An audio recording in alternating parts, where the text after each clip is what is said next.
Muy buenas tardes, sean bienvenidos al Ateneo de Santander a esta presentación de un libro que está dentro de la programación del Aula de Cultura del Diario Montañés.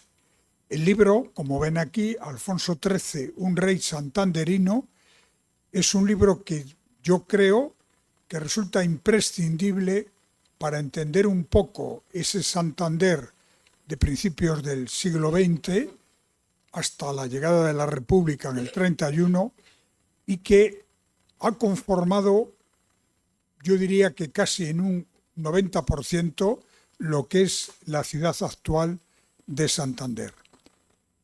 Y además, el autor es nada más ni nada menos que Juan Carlos Flores, un periodista de muy larga trayectoria, pero tan larga como brillante. Un periodista que además de publicar numerosas entrevistas, reportajes, noticias a lo largo de más de 30 años en el Diario Montañés, ha conseguido luego publicar una serie de libros, casi todos ellos, por no decir todos, basados en la historia de la ciudad de Santander, que son, yo diría que imprescindibles para conocer bien lo que es el actual Santander.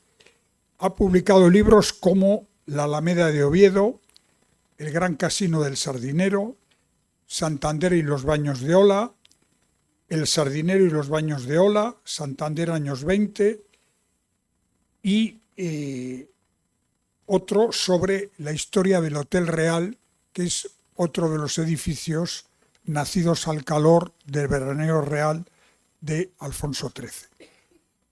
Yo ya sin más les voy a dejar con África, con el editor de Tantín y, como no, con Juan Carlos Flores, y decirles únicamente dos cosas. Una, que al final de esta presentación Juan Carlos estará encantado de firmar libros que se están vendiendo en la entrada, y saludar también a todas aquellas personas que nos siguen en este momento a través de la transmisión en directo por streaming de esta presentación. Y a ustedes darles las gracias por su presencia esta tarde aquí. Muchas gracias.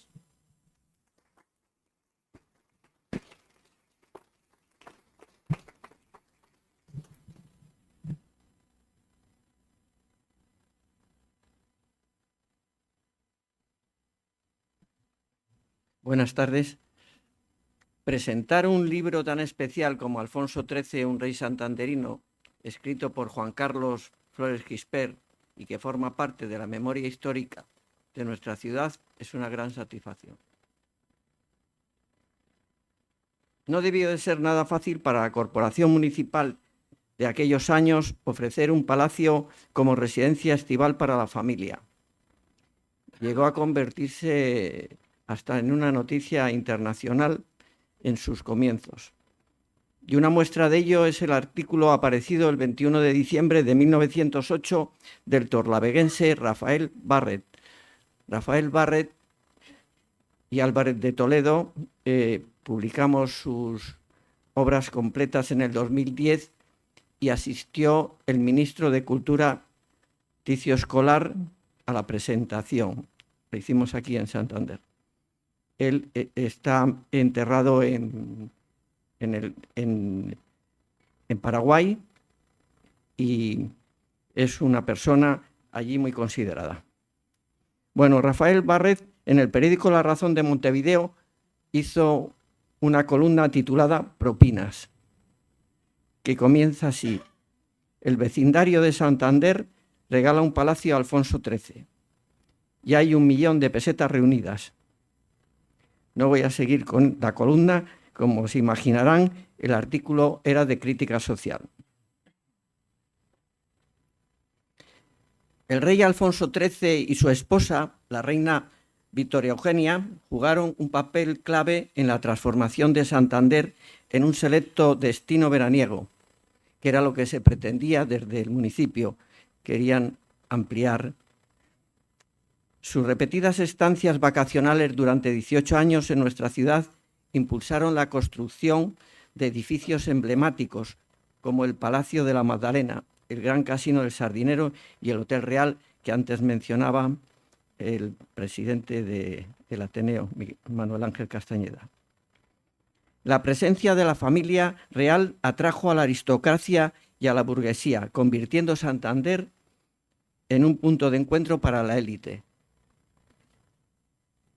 Este fenómeno propició la edificación de hoteles, chalés y casonas familiares para acoger a los visitantes, no solo en la ciudad, sino en el entorno.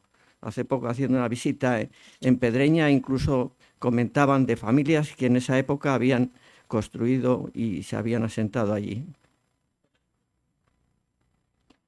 La ciudad se especializó en hoteles, como decíamos, dedicados a la salud, además de surgir los casinos y viviendas de recreo.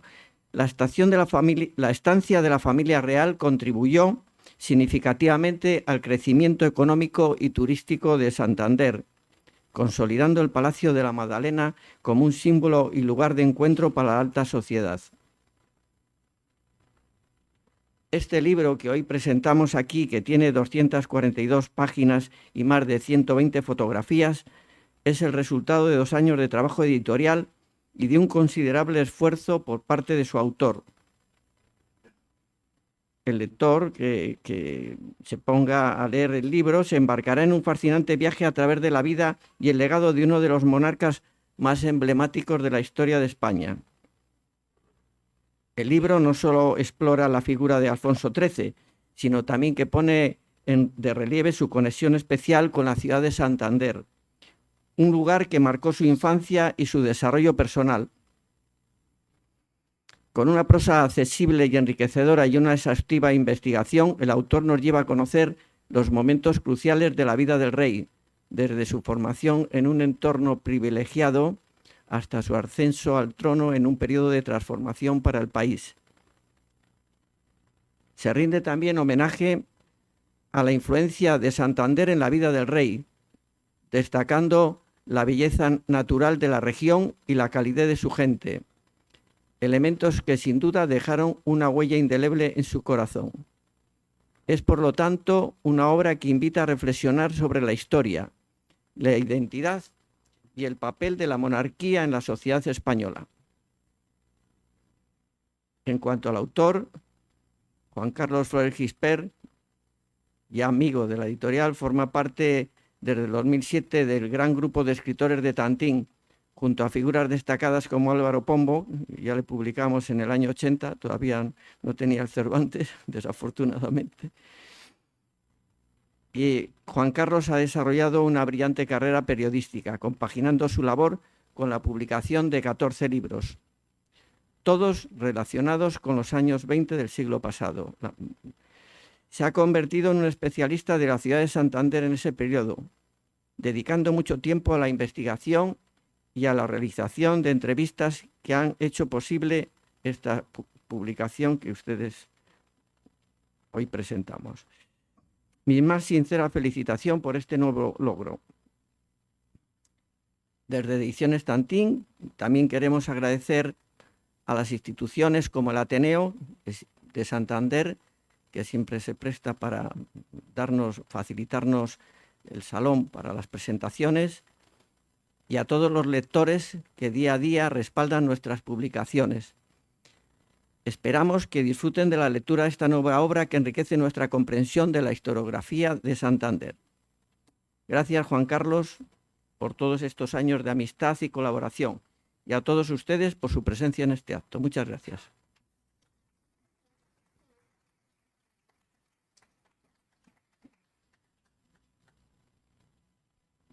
Buenas tardes.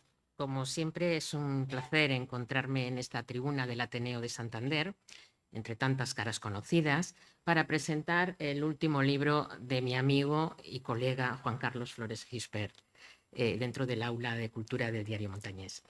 Parece que fue ayer y han pasado ya 3 años desde la presentación del anterior libro de Juan Carlos, dedicado a Santander, a los años 20 en Santander. Una década que no podría entenderse sin uno de sus personajes, que es precisamente el protagonista de esta nueva obra, el rey Alfonso XIII, que el autor bautiza como un rey santanderino.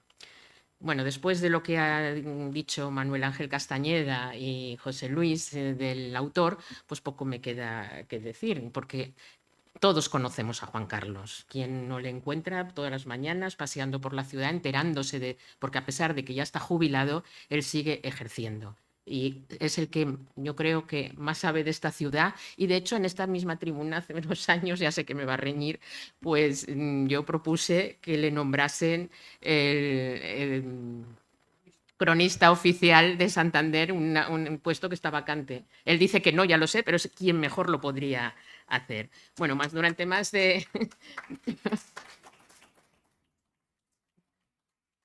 Gracias, pero no.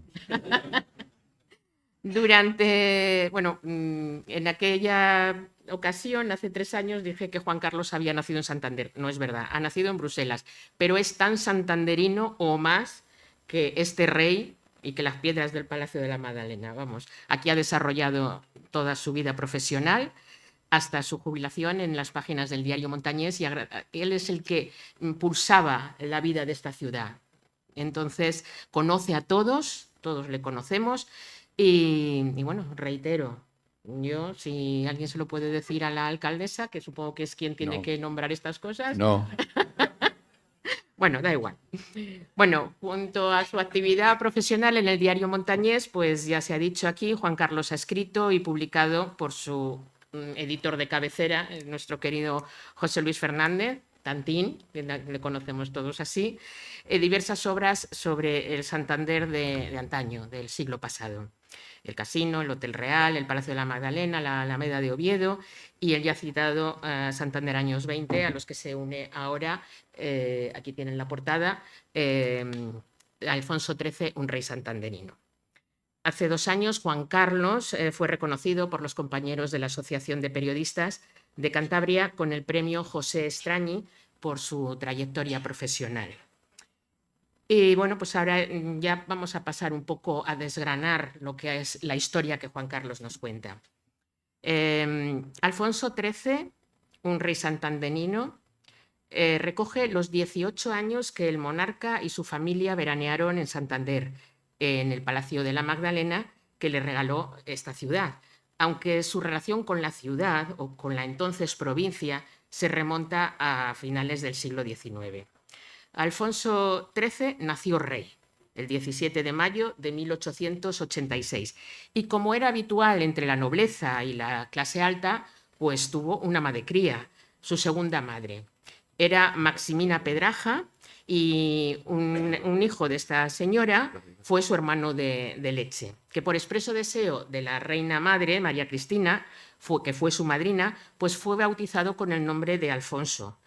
Fue una ceremonia, esta familia era de Eras, y bueno, pues se hizo allí una fiesta por todo lo alto, salieron trenes hacia allá, estaba la reina representada por todas las fuerzas vivas de la ciudad, y bueno, pues un acontecimiento que quedó además ampliamente recogido por la prensa de la época, no solo con la prensa de Santander, sino la prensa nacional.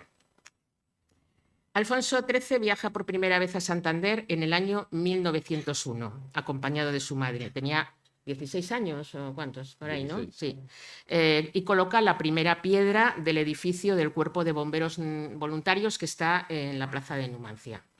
Luego volvió a la ciudad años más tarde, cuando ya se había casado con la reina Victoria Eugenia, con Nina, como la llamaban, para enseñarle la ciudad.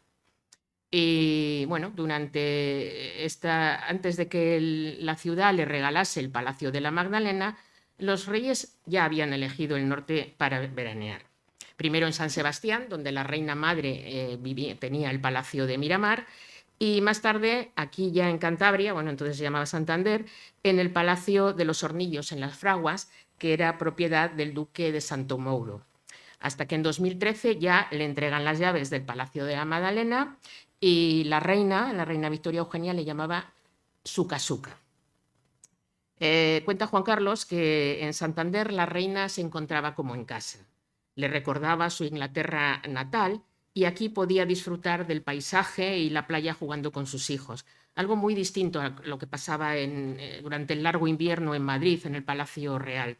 Demasiado grande y frío para su gusto. Contaba que, bueno, pues para ver a sus hijos tenía que desplazarse kilómetros por dentro del palacio, más o menos. Y durante 18 años, Santander en verano era una fiesta. El rey fue, como ya se ha dicho aquí, el gran impulsor de la transformación de la ciudad, que durante 2 meses, lo que había sido una villa, pues se convertía en la capital del reino. Durante esos años se levantaron los edificios más notables de la ciudad y se dotó de las infraestructuras necesarias para acoger a la corte que seguía al rey. Hoy en día no existe corte, pero en aquella época, allá donde iba el monarca, iban todos. Pues el Hotel Real, el Casino, el Teatro Pereda, el Hipódromo de Bellavista, el Golf de Pedreña, el Marítimo, son algunos de estos ejemplos. Los reyes no paraban de poner piedras, de inaugurar edificios, de asistir a fiestas, representaciones teatrales con las figuras más destacadas de la época, como Margarita Xirgu o Raquel Meyer. En esos años se construyó también Correos, el Banco de España, la Maternidad, la Gota de Leche y la Casa de Salud Valdecilla, nuestro emblema.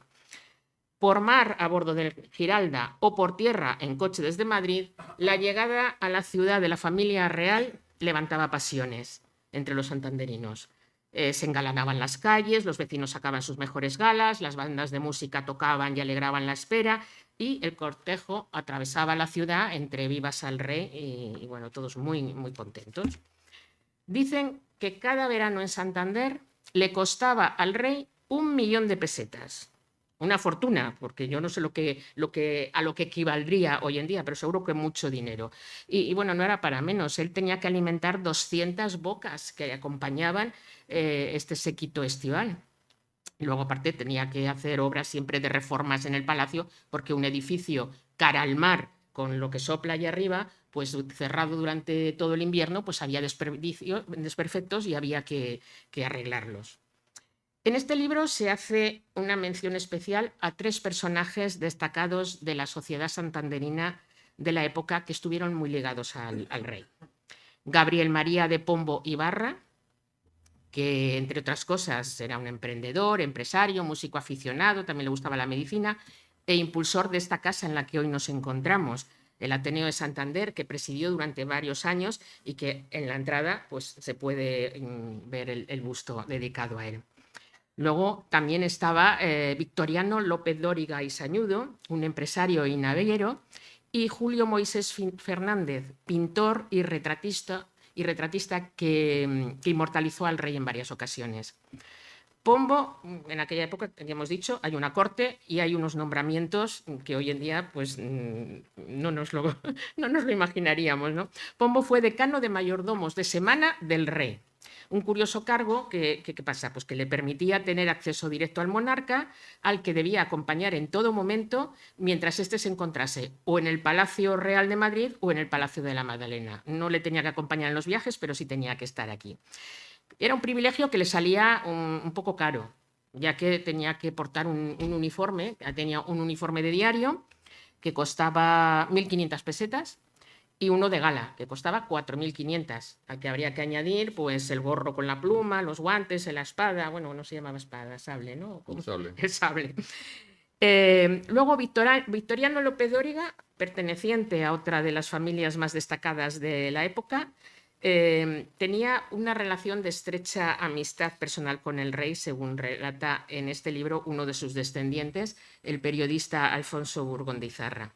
El rey quiso agradecerle en varias ocasiones sus servicios y en especial la aportación que hizo para la construcción del Palacio de la Magdalena y quería darle un título nobiliario, pero López Dóriga siempre lo rechazó. A pesar de ello, el rey le nombró otro cargo: gentil hombre de cámara y caballero cubierto. Y bueno, ¿en qué consistía este título? Pues en que podía entrar directamente a las dependencias privadas del rey sin tener que solicitar audiencia y permanecer con sombrero puesto en su presencia. Entonces los hombres llevaban sombrero, bueno, las mujeres también, pero bueno, cuando estaban delante del rey pues tenían que quitárselo, lógicamente. El tercer personaje que aparece en el libro es el pintor Julio Moisés Fernández de Villasante. Este no era santanderino, pero echó raíces en esta tierra y sus restos descansan en Suances junto a su esposa Concepción García de Rueda, una cordobesa a la que retrató el pintor Julio Romero de Torres. Aquí residen actualmente 6 nietos, 14 bisnietos y 4 tataranietos del pintor. Una de sus hijas, Maravillas Fernández, se casó con el abogado y político Manuel Pardo Castillo, que tuvo un protagonismo en los años 80 durante los primeros años de la recién estrenada autonomía de Cantabria. Julio Moisés no solo retrató al monarca, recibió encargos para inmortalizar a la reina madre María Cristina, a la reina Victoria Eugenia y a muchas personalidades de la época como el banquero Emilio Botín Sáez de Sautuola y su esposa Ana García de los Ríos. Y una de sus obras más conocidas seguro que le suena. Es la etiqueta, la maja que aparece en la etiqueta de la perfumera Mirurgia. ¿Y saben quién era la modelo? Pues era una jovencísima María Luisa Merlo, guapísima, en aquella imagen. Entre las muchas historias que se cuentan en este libro, editado con numerosas fotografías del rey, de la reina, de sus hijos, disfrutando de la playa, de los jardines de palacio, inaugurando obras y demás, hay alguna que me gustaría destacar porque ha hecho correr ríos de tinta durante varias décadas.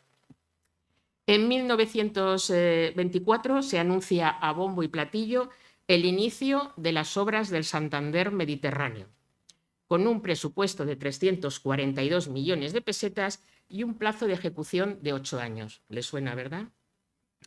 El anuncio se celebra, como se hacía todo en aquella época, con un gran banquete en el Hotel Real, al que asistieron 450 comensales. No sabemos quién pagaría esto, ya nos lo contarás luego.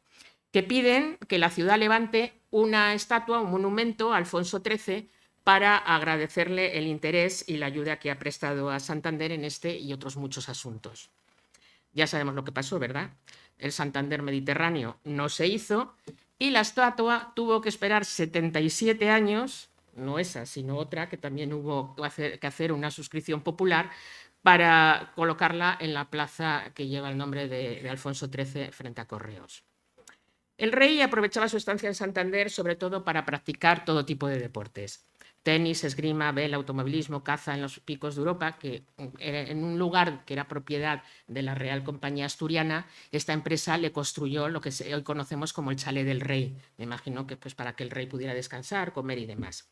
Pero sin duda la vela fue su principal pasión, organizó y participó en numerosas regatas y esa pasión también la transmitió a sus hijos, en especial al infante Don Juan, que era el abuelo del actual rey Felipe, incluso este también es aficionado a la vela. El deporte, como cuenta en estas páginas el periodista Raúl Gómez Samperio, se entendía como símbolo de modernidad y progreso.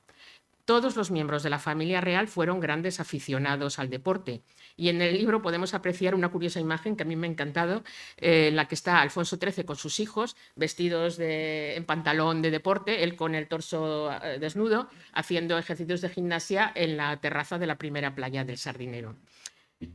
Aquí el rey recibió su bautismo del aire a bordo del hidroavión Dormier 16.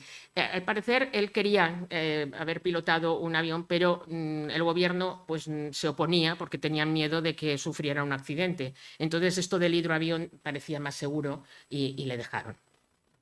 Y aunque no practicó el fútbol, fue un gran impulsor de este deporte, apoyando al Racing de Santander y a la gimnástica de Torrelavega, que con el tiempo pues, llevaron el apellido de Real Racing de Santander y Real Gimnástica de Torrelavega. Voy terminando, no sin antes referirme a dos anécdotas curiosas. Para hacer frente a los gastos que suponía la construcción de la Magdalena, había una comisión ejecutiva del Palacio y tienen la peregrina idea de comprar 5 décimos de la lotería, del sorteo de la Lotería de Navidad. Era el número 20.876, apúntenlo porque no sé si habrá tocado alguna vez, pero a lo mejor este año va a tocar. Costaron 500 pesetas. A mí me parece mucho dinero, ¿eh? ¿A 20 duros la papeleta? ¿O sería un número entero? ¿O cómo es esto? No entiendo yo mucho de lotería. Bueno, ¿qué les voy a contar? No tocó ni el reintegro. Pero bueno, a pesar de la falta de fondos, del cambio de ubicación, porque el palacio originalmente iba a estar levantado en otra zona de la península de la Magdalena, al abrigo de los vientos, pero luego la reina pues, le gustó más el emplazamiento actual porque se veía todo el paisaje y allí además le recordaba mucho a su Inglaterra natal. Gracias a la generosa aportación de grandes compañías como Corcho, que puso todos los electrodomésticos y muchos muebles del palacio, pues el palacio se acabó. El alcalde de la ciudad de aquella época, Ángel Lloreda, entregó al rey la llave de la Magdalena, que fue obra del joyero Manuel Agüero. Estaba fabricada en platino, oro y con incrustaciones de piedras preciosas y diamantes. ¿Dónde fue a parar esta llave? Pues a día de hoy es una incógnita, que a lo mejor Juan Carlos nos lo desvela. No, no tengo ni idea dónde está la llave. Eso quisiera saber todo el mundo.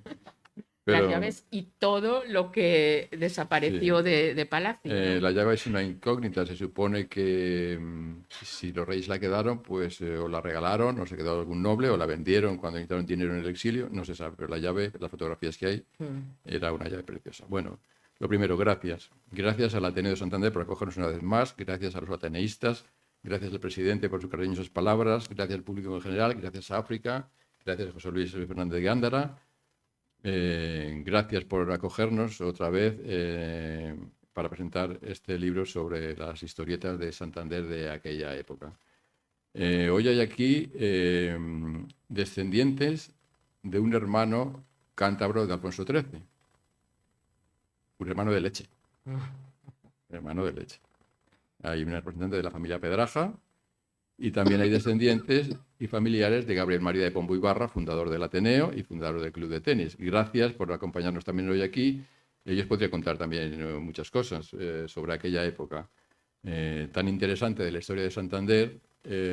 Todo lo que ha contado África, que hay en el libro, resume por qué yo le llamo un rey santanderino, porque durante 18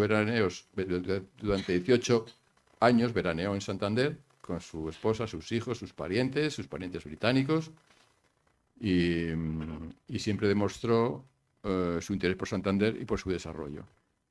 Lo he dicho más veces y lo mantengo. Creo que fue el mejor y mayor promotor turístico que nunca ha tenido Santander. Gracias a él y a su presencia en Santander y en Cantabria, pues aparecíamos en todas las revistas de la época, en La Esfera, Nuevo Mundo, el ABC, en todo salía Santander. Y eso contribuyó a la fama que disfrutó Santander durante muchas décadas y que sigue disfrutando. En este libro me llama la atención, o posiblemente los lectores también le echarán en falta, el lado más oscuro de la vida de Alfonso XIII, que quedó retratado en la serie de televisión que hemos visto recientemente, dedicado a la reina Victoria Eugenia, que se rodó parte aquí en el Palacio de la Magdalena, y en el que no dejaba al rey en muy buen lugar. Un hombre pues mujeriego, con varios hijos ilegítimos, reconocidos o no. Algunos sí, al final llevó el nombre, como el tío Leopoldo, ¿no? ¿Cómo era? Don Leandro. Leandro. Y bueno, pues incluso una prima de la reina, que estaba casada con un familiar del rey, que formaban parte de la corte, pues se vieron obligados a abandonar España porque el rey le echó los tejos a esta mujer y se armó. Todo eso es verdad. Está probado históricamente por historiadores que han entrado en serio en ese asunto. Yo no he tocado aquí nada de los hijos ilegítimos del rey porque no eran santanderinos. Y entonces, pues... Bueno, alguno había. Presuntamente. No hay seguridad y, por tanto, a esa persona a la que seguramente ustedes están pensando, yo no la he citado porque como no hay seguridad, ni hay fuentes, ni ellos lo dijeron, y nadie lo dijo, no puedo ponerlo en un libro diciendo que presuntamente era hijo porque su fama queda en entredicho. Pero Alfonso XIII tuvo 7 hijos con la reina, uno nació muerto, y 5 hijos más fuera del matrimonio. Que se sepa, 5 hijos de institutrices, de una aristócrata francesa y 2 con la actriz Carmen Ruiz Moragas. Uno de estos hijos es don Leandro, que consiguió en los tribunales hace ya más de 10 años, 15, consiguió que los tribunales reconocieran el apellido Borbón, porque había pruebas y pruebas y pruebas y pruebas de que era hijo, y él tenía relación con don Juan de Borbón. 5 probados. También Alfonso XII tuvo hijos fuera del matrimonio. Y que sepamos, bueno, no lo sabemos todavía si el emérito ha tenido también, ¿no? Porque ha seguido un poco la tradición de esta familia. Bueno, don Juan Carlos tuvo 2 personas, un hombre y una mujer, que afirmaban que eran hijos de él, pero quedó en nada. No consiguieron probar nada. Por tanto, no los tenemos en cuenta. Bueno, el rey actual debe de salir a la rama germana y yo creo que es como más templado, ¿no?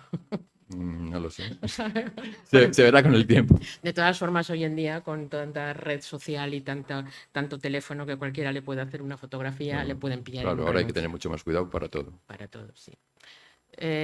¿Por qué haces este libro, Juan Carlos? ¿Por qué dedicas, después de haber hablado de todas estas edificios de la ciudad y Pues demás, es que por qué? después de escribir libros sobre los baños de Ola, sobre el Santander antiguo, sobre el Santander de los años 20, sobre el casino, sobre el Hotel Real, sobre el Palacio de la Magdalena, sobre todo eso flotaba una persona, que era el rey, que fue el gran impulsor, como he dicho, de la ciudad y de varias obras, entre ellas el Hotel Real. Y gracias a él se desarrolló el nuevo casino, que ahora conocemos, que es del año 1916, y gracias a su interés por veranear en Santander y por las autoridades de que él veraneara, se hizo la Magdalena. Esa persona, Alfonso XIII, estaba por encima de todos esos libros, hasta que decidí que le iba a dedicar uno, que es este que hoy les presento. Voy a ir pasando, porque se me había olvidado, unas fotos que se van a proyectar aquí, que son pues, las que aparecen en el libro, las que ahora están viendo, es uno de los salones de la Magdalena. Yo le voy a ir dando con el dedo si no se me atasca, y lo pueden ir viendo mientras hablamos. ¿Y el siguiente libro, Juan Carlos? Bueno, pues todo dependerá del éxito de este. Siendo sincero. Ya saben, hay que comprar el Si libro. conseguimos cubrir todos los gastos y tener algo de dinero para meternos en otro proyecto, y que José Luis de Editorial Tantín se atreva a meterse en otro y correr él con todos los gastos de inicio, del diseño, de la maquetación, de la portada y de la imprenta y de todo eso. Y del papel, que es un papel Y del extraordinario. papel hasta que cobre, pues si se atreve a seguir financiando, puede que hagamos algo más. ¿Y sobre qué? ¿Tienes ya alguna idea? Sí, pero no lo voy a decir. Ay, hijo, ¿cómo eres? No, hay que ser como los artistas, no puedes decirlo porque luego se frustra y queda en boca de todo el mundo. Iba a hacer esto, pero no lo ha hecho. No, si salimos bien de esta aventura, haremos algo más.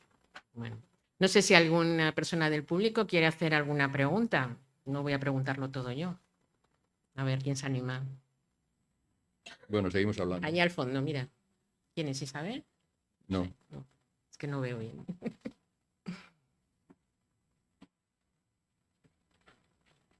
Esta foto que vienen ahora, este es el dormitorio De la reina, ¿no? de los reyes. ¿Dormían juntos? Sí, hay 2 camas. Yo esto lo he conocido así, ¿eh? Vamos, Sí. yo no soy de la época de Alfonso XIII, como ustedes saben. Pero cuando empezamos en la WIMP. Cuando empezamos a trabajar, que éramos unos alegres jóvenes, yo tuve la oportunidad de hacer un reportaje sobre las habitaciones reales, y yo he conocido esta habitación así. Eso no existe, esto se destruyó hace 30 años cuando se reformó entero el palacio para adecuar los templos modernos y convertirlo en un centro de congresos. Y esta habitación, que era grandísima, se distribuyó en otras habitaciones más pequeñas. Y eso es la sala de billar. Voy a aprovechar, perdona la señora, voy a hacer un poco de...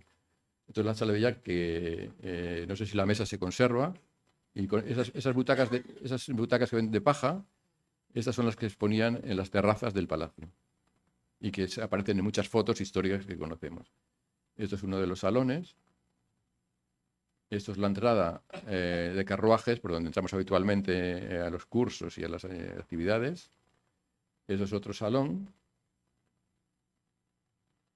Y esta es Maximina Pedraja, el ama de cría, y, y madre del hermano de Alfonso XIII. Ahí está Elisa, que es Pedraja, que es descendiente de esta señora. Esta es una curiosa imagen del rey haciendo publicidad de Jerez Quina. Y esta es otra imagen de la reina que hizo publicidad para las cremas Pons, ¿se acuerdan? Cremas de belleza. Hizo una campaña, no la fotografiaron, esto es una reproducción que ella pidió no salir en la foto, sino pidió salir, esto es un retrato que la hizo, creo que Laszlo. El texto está en inglés y cuenta pues, que Su Majestad la Reina usa esta crema, básicamente, ¿no? Era una Instagram de la época. Sí. La señora quería preguntar algo. Sí. Dos preguntas. Sí. Muchas gracias por traer el tema aquí. Una de las preguntas es, ¿dónde está la capilla? ¿Y por qué la había y en qué se ha transformado dentro del palacio? Y segundo, esos muebles que aparecen que usted conoció, Sí. son los que quedaron en el palacio. Cuando se marchan los reyes para Madrid, supongo que se llevasen los muebles que ellos trajeron o no. Si es así o no, cuáles son los que se quedaron, por un lado, si se sabe si hay un inventario, y en segundo lugar, también dentro de los muebles, es decir, había pianolas, porque ha aparecido en la prensa, etcétera, todos esos muebles, y los actuales responden a los que se quedaron y se han restaurado, o son los que el ayuntamiento compró, porque supongo que el ayuntamiento compraría muebles al momento de habilitar el palacio en sí mismo, si se sabe cuáles son y cuántos quedaron. Por ejemplo, el piano que está allí de la que se llama el piano de la reina, ¿era de la reina o no? Sé que en la prensa salió una pianola, pero no sé si había un piano. Es un poquito qué pasó con el mobiliario y la capilla. Bueno, en cuanto al mobiliario, los reyes transportaban, o sea, la comitiva real transportaba hacia Madrid cada fin de verano algunos muebles, pero la mayoría se quedan aquí hasta el verano siguiente.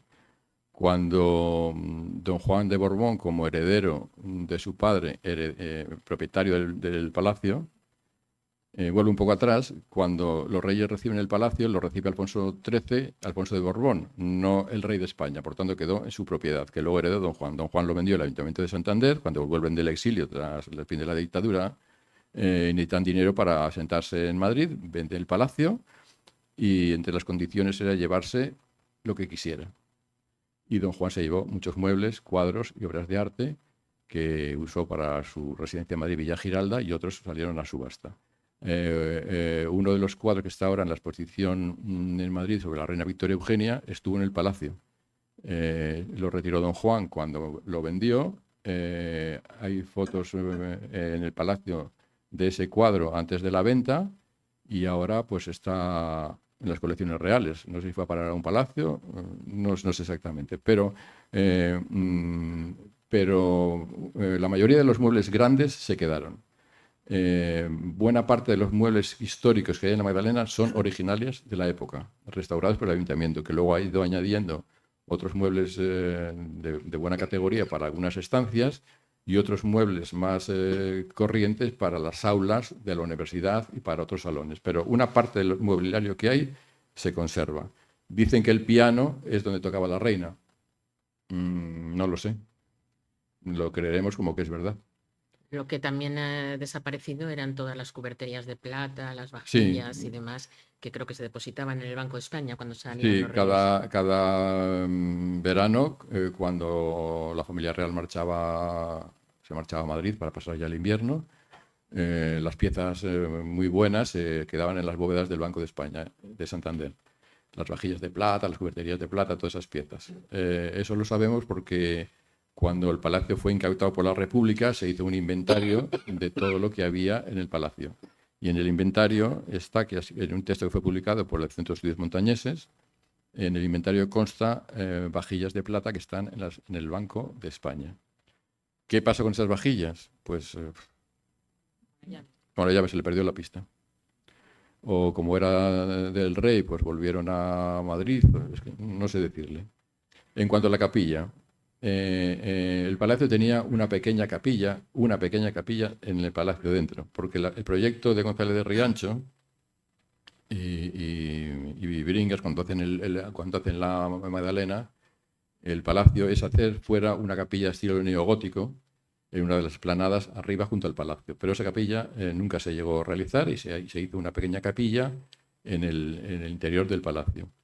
Esa capilla, la original, la primigenia de cuando se construyó el palacio, no existe porque una parte del edificio fue derribado, por decirlo así, para hacer la gran escalera de mármol que ahora conocemos, que distribuye con las plantas. Y ahí estaban la botica de palacio y la capilla. Pero no era una capilla suntuosa, era una capilla muy pequeña. Y ahora hay una capilla en otra estancia, también es muy pequeña, con unos altares de campaña y unos bancos que son originales del palacio. Esos banquitos, que había más, en una publicación, en una revista, yo creo que fue en el Lola, de hace 40 años, cuando don Juan se instala en Villa Giralda y tienen un reportaje de esa casa.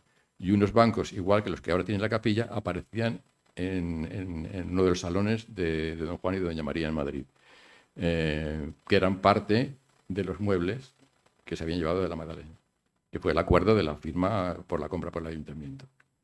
Federico, ¿qué nos cuentas? Federico, que eres descendiente del pombo que aparece en esta obra. No, yo quería hacer una pregunta, Juan Carlos, que te la hago y siempre te ríes mucho. Vamos a compartir las risas.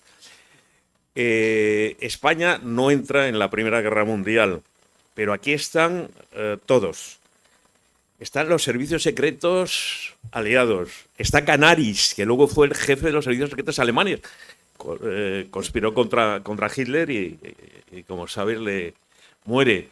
Está Gómez Carrillo, el escritor guatemalteco, que dicen que ya funciona o es un agente de la llamada, no era CIA, pero en fin, de los servicios secretos norteamericanos. Por aquí está Mata Hari. Está todo el mundo aquí de los servicios secretos.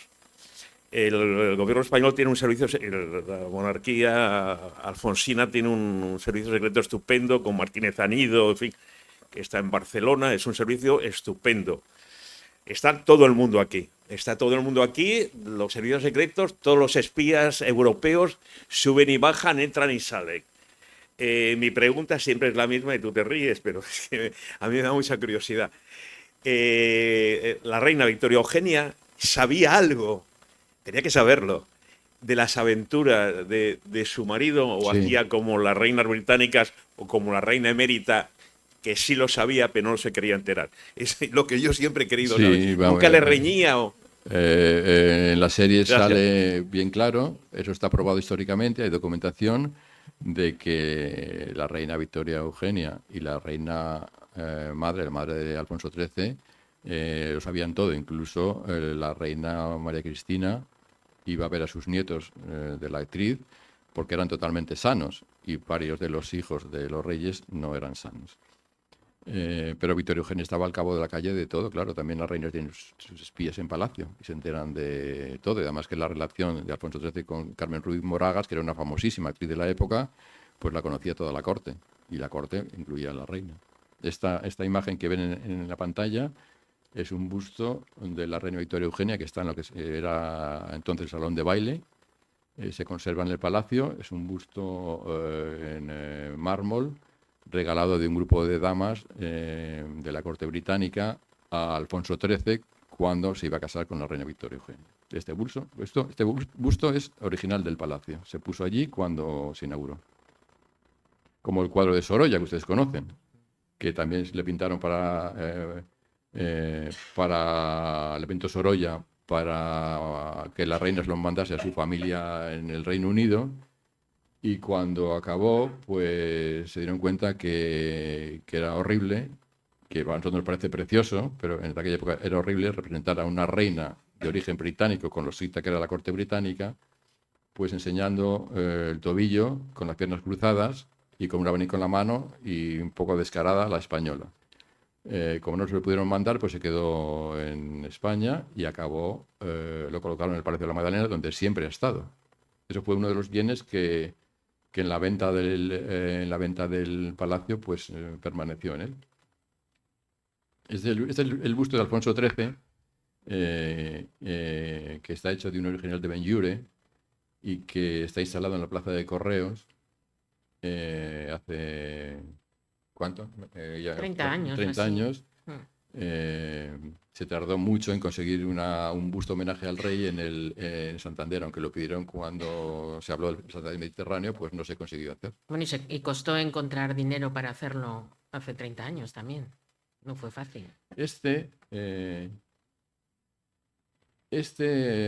señor de traje negro con el pañuelo en la solapa es Gabriel María de Pombo y Barra, que está con el busto que está aquí a la entrada y el escultor. Villalobos. Y esta es una caricatura de Gabriel María de Pombo y Barra, cuyo original se conserva aquí en el despacho de presidencia.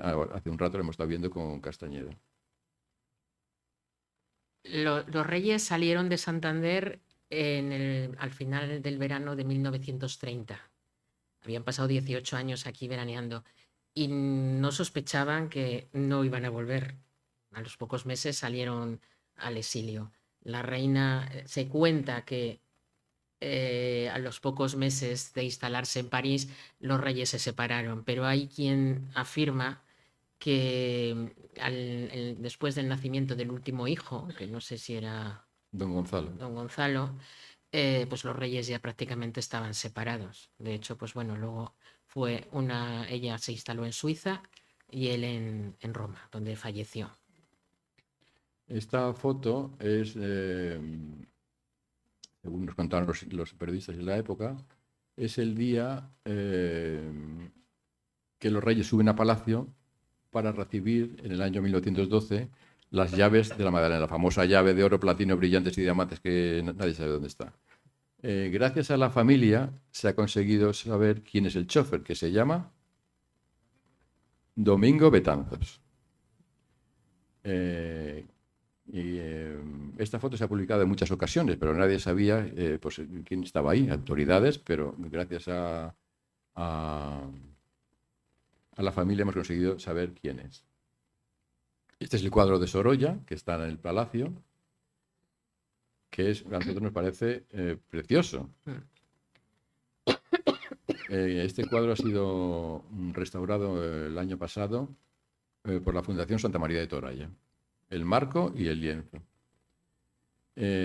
Aquí la reina está pintada, como les decía, a la española, por Sorolla, y el año pasado se descubrieron unas cartas que Sorolla manda a un noble madrileño para decirle que tiene pendiente retratar a su hija, pero que en ese momento está en la granja retratando a la reina. Y dice, la reina es culta. Y le hace más alabanzas en las que queda claro que la familia Borbón eran unos toquetes y que la reina tiene otro tipo de educación británica y que es elegante, culta y sabe de qué habla. Las cartas son muy curiosas. Pero la verdad es que en la serie esta de televisión al rey le retratan como un poco simple.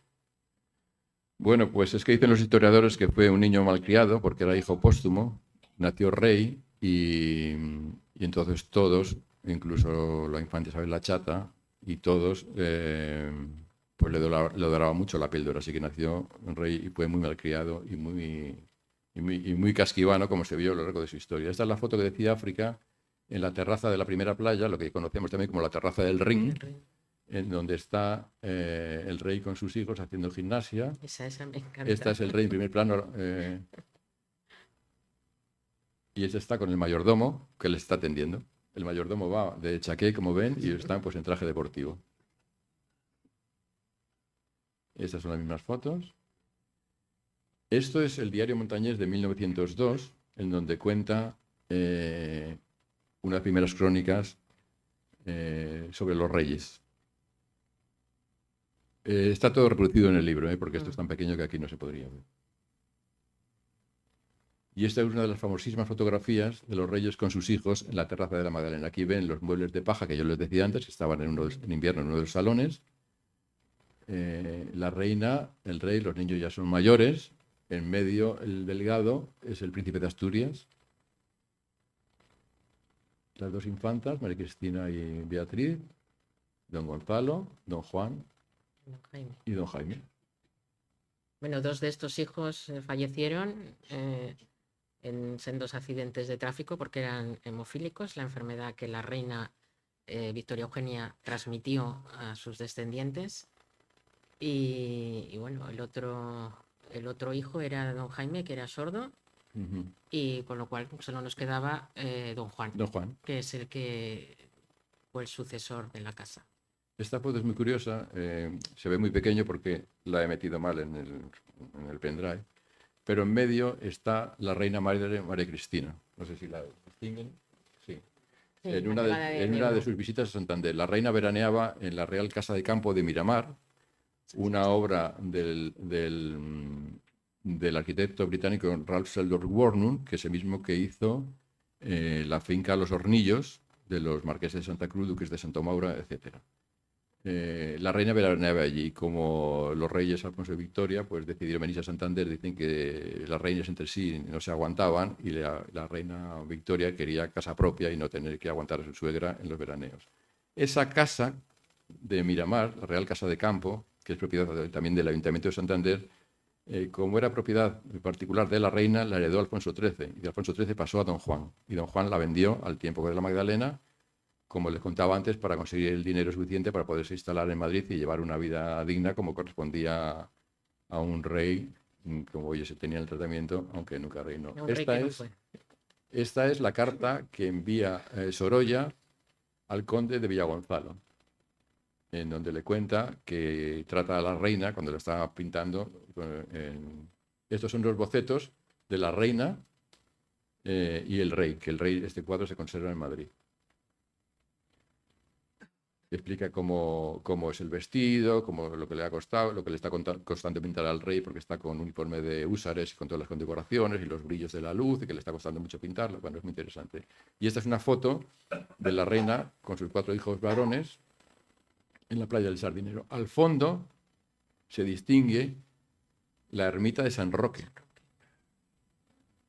que era la pequeña iglesia. Bueno, en realidad no era una ermita, era una pequeña iglesia que daba servicio a los fieles que estaban en el Sardinero, que luego esta se destruyó. Está en el espacio al lado de lo que es ahora el balneario de la Concha, en esa esplanadita que hay allí, y se construyó la nueva iglesia de San Roque, la parroquia que todos conocemos.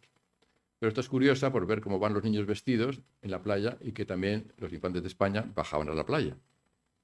Sí, Hay fotos de fotos jugando con la reina. Sí, hay fotos jugando con la reina. Hay fotos de Alfonso XIII en traje de baño. Lo que no hay ninguno es fotos de la reina en traje de baño, porque también decían que bajaba a bañarse, pero de esas fotos no hay. Esto es don Gabriel María de Pombo Ibarra, el señor que está en medio. Esto puede ser el tenis. Este es el busto, que es el que está ahí fuera. ¿Alguna pregunta más quieren hacer? Esto es la reina con 2 de sus hijos en la playa. La reina con uno de sus primos británicos y los niños en la playa. Esta es la caseta real, conocida por la Caracola, que eso, igual ustedes se la han conocido. Esta duró hasta los años 50 y tantos, ¿no, Elisa? Se la llevó una gran marea. Va a hablar, preguntar a Elisa. Esto es el rey en una regata. Esto es de la revista ilustrada Nuevo Mundo. El rey con el marqués de Viana en su yate Queen X, después de terminadas las regatas. Cuando el rey se iba a casar y estaba buscando novia real por Europa, a su barco le puso reina X, hasta decidir quién iba a ser la reina. Y es este barco. Era curioso. Vamos a dejar a Elisa que haga la pregunta. Ah, sí, perdón. Oye, sí, dos por una. Una, que nunca mencionáis el chalet palacete de Infantes de la Avenida de los Infantes. Esa es una. Y la otra es, ¿qué nos puedes contar de la bodega de Palacio que no encuentro nada en absoluto, nada más que lo que tengo yo? Nada, no sé nada. De la bodega de vinos hablamos, ¿no? Sí. He visto hace poco fotos de las cocinas de Palacio que puso Corcho, y que es en la zona sótano donde ahora están también las cocinas y varias aulas y oficinas. Pero de eso hay... Yo he visto solo 2 fotos de las cocinas y de las bodegas, nada. La bodega debía ser muy pequeña, aunque muy pequeña, como la que puedes tener tú si tienes o la que tengo yo. Pero estaba rotulada a mano con todo diferentes tipos de letra por las añadas. Porque tengo las copias. O Pues eso hay que- las prerrotulaciones. Eso hay que publicarlo Claro, Va a publicarlo. al siguiente libro. para el siguiente libro. Bueno, y nadie menciona la bodega. Y eso es lo primero que se cargaron cuando la República. Porque nadie mencionó Ya. nunca la bodega. Esos No, rótulos no. estaban hechos por un abuelo mío, que por eso tengo las Sí. hojas con las añadas. Sí, no tengo ni idea. Bueno, esto es una curiosidad, que es una guía de mano del veraneo del año 1913. Esto ahí se distingue pues todo el paseo principal y a la derecha está la famosa estatua de Velarde. Esto es el chalet que decía África, el chalet El rey. del rey, después de una cacería de rebecos, creo que son. Hacían una sangría, ¿eh? Madre mía. Sí, Lo que cazaban, es- claro, lo loco. Sí, Sí, pero lo que cazaban era, debían Sí. de dejar aquello. sí, es Ah. que había miles de piezas. Había, entonces, que ya se los cargaron y ya no hay tantos, ¿no? esta es una bonita foto que me prestó Javier González de Riancho, el arquitecto descendiente del arquitecto de la Madalena, en donde se ve, es el día de la entrega de las llaves, y ahí se ve pues a autoridades, los coches, y recibiendo a los reyes para entregarles la famosa llave que hablábamos. Esto es Don Juan, El saque de- en el saque de honor del golf de Pedreña. Esto es la reina con sus hijos pequeños. Muchas de estas fotos son de los fotógrafos los italianos. También hay aquí una persona de esa familia, Tere Gilardi, que está ahí. Este es el pintor Julio Moisés, pintando al rey Alfonso XIII. La reina Victoria Eugenia saliendo de una tienda de Santander, que dicen que era Presmanes. Sí, lo damos por bueno, claro. Ya ven que hay unos policías con casco, municipales. La voz de Cantabria explicando la inauguración de la Casa de Salud Valdecilla. Una foto en el tenis de las infantas con otras dos señoritas allí jugando. Esta es una foto muy bonita de los hijos de los reyes. Esto es una foto de una publicación británica de los reyes antes de casarse. Los reyes se casaron en 1906. Él tenía 20 años y ella 19. Alfonso XIII nació en el año 86, asumió la corona con 16 años en 1902 y muere en Roma en 1941, a los 55, jovencísimo. Pero si ven las imágenes, tanto fotos como grabación de él hablando en aquella época en el exilio, pues ya es un absoluto anciano. Y la reina no, ¿eh? Porque la reina, fíjate, murió ya muy mayor. Sí, la reina murió con 81 años. Estaba espléndida. Victoria Eugenia nació en 1887 en Balmoral y murió en Lausanne, en Suiza, en 1969 con 81 años. En el 68 vino a España al bautizo del infante don Felipe, que fue la madrina. Ahí estaba la reina Federica. Ahora hemos podido ver con toda esta serie de la reina Ina, hemos podido ver muchos reportajes, muchas imágenes de esa época, con imágenes reales. La reina Victoria Eugenia ya muy mayor, con 80 años. También estaba la reina Federica de Grecia,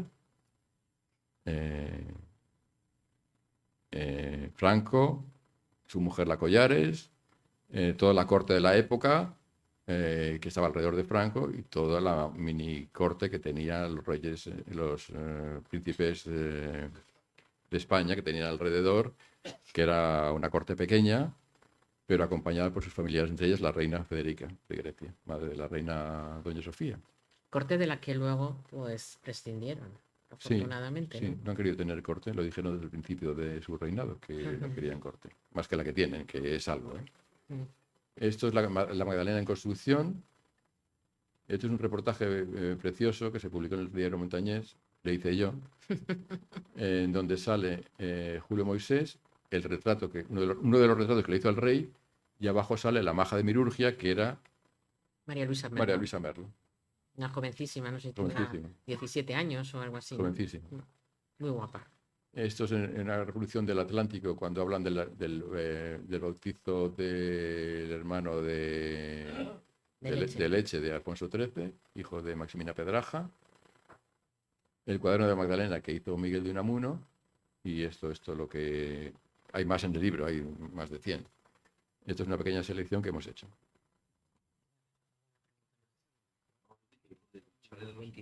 El chalet de los infantes, pero eso que lo cuente Elisa, que lo conoce más. Bueno, Sí.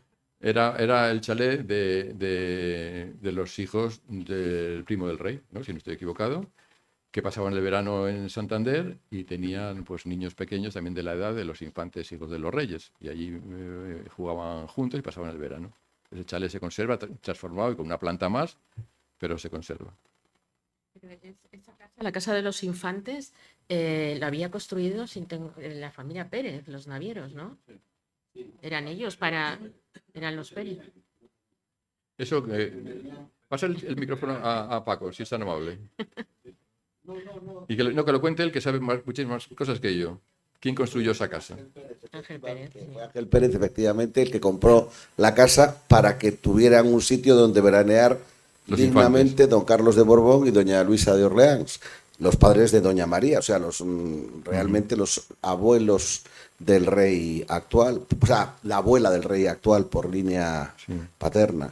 Y sí, la casa era de Ángel Pérez, el naviero, vamos, el armador y tal. Y el Ayuntamiento de Santander, en el año 1915, en honor a esos infantes que venían todos los años, puso a la calle Avenida de los Infantes Don Carlos y Doña Luisa. Hoy en día lo llamamos Avenida de los Infantes, pero realmente son Don Carlos y Doña Luisa, que fueron pues muy fieles viniendo a veranear aquí, pues tan fieles como la familia del rey, o sea, venían todos los años y aquí se pasaron un montón de años en verano con toda la prole que tenían. Él, claro, él se había casado con doña Luisa de Orleans después de ser viudo de doña Mercedes de Borbón, o sea, de la hermana mayor de Alfonso XIII realmente, o sea que el parentesco era doble, digamos. Sí, eran primos y por eso también eran infantes por su descendencia. Y eso, ahora como se llama solo la Avenida de los Infantes, pues mucha gente piensa que son los infantes hijos de los reyes, y no, eran los infantes primos, resumiendo. Por favor, una pregunta. En la corte que acompañaba al rey, ¿dónde se aposentaba? ¿En hoteles o tenían sus propias viviendas? Pues una parte vivía en la Magdalena. La Magdalena no es muy grande, pero hay suficientes habitaciones para que los más importantes, como el Duque de Alba, vivieran en la Magdalena. Otra parte se hospedaba en el Hotel Real, a partir de 1917, y luego otra parte tenía sus propias residencias. Todo el Sardinero y todos esos hoteles de familia, que se llamaban entonces, ahora los llamamos chalés, pero son hoteles de familia, se desarrollan gracias a la presencia real en Santander. O sea, ir por allí merece una visita, un paseo, para ver los que se conservan, que eran extraordinarios, de grandes arquitectos de la época. Bueno, si no hay más preguntas, yo... Zacarías quiere hacer una pregunta. He llegado un poco tarde, luego con el libro, para que me lo firmes.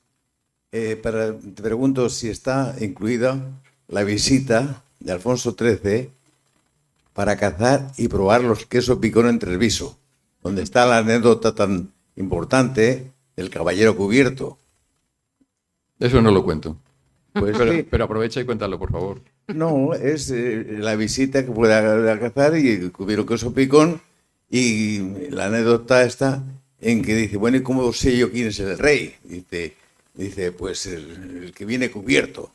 Le dijeron, tío, el que viene cubierto. Y entonces el alcalde le pregunta, ¿conoce usted al rey? Dice, sí, lo único que podemos ser somos tú y yo, porque los dos estamos cubiertos.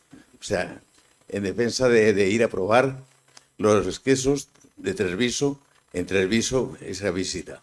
Su buen gusto Sí. era innegable, desde luego. Y después lo otro, han hablado antes de las cocinas. Sí, La último gran banquete que se hizo ahí, antes de la reforma, eso fue con el Congreso Nacional del Transporte, presidido, que en ese momento era Valentín Valle. Y la comida de la Mercedes europea, tuve yo el honor de hacerla en el Palacio de Magdalena. 1.200 personas. Y toda la cocina se hizo en esas cocinas que era una maravilla de corcho. Toda la instalación del agua caliente, las calderas del agua caliente, pero una preciosidad, con joyas, una maravilla que las pusimos en marcha para hacer ese gran banquete. Vamos, lo digo como por Como cosa anécdota, sí. de No, muy conocido. bien, muy bien. 1.250 personas se hicieron. Y ahí conocí la parte un poco de las bodegas, en fin, porque fueron varios días que estuvimos preparando para dar 1.250 personas en la comida esa. Gracias, Bueno. Juan Carlos, por todo. Felicitaciones. un gusto. Bueno, pues si no hay más preguntas, yo les animo a que adquieran el libro, que lo lean, porque van a descubrir muchas anécdotas. Y ahora Juan Carlos pues firmará los ejemplares a todos los que... Bueno, reitero las gracias por habernos acompañado y hacer que este acto sea entretenido gracias a su presencia, sus preguntas y sus sonrisas, que es bastante importante. Gracias. Bien cumplida.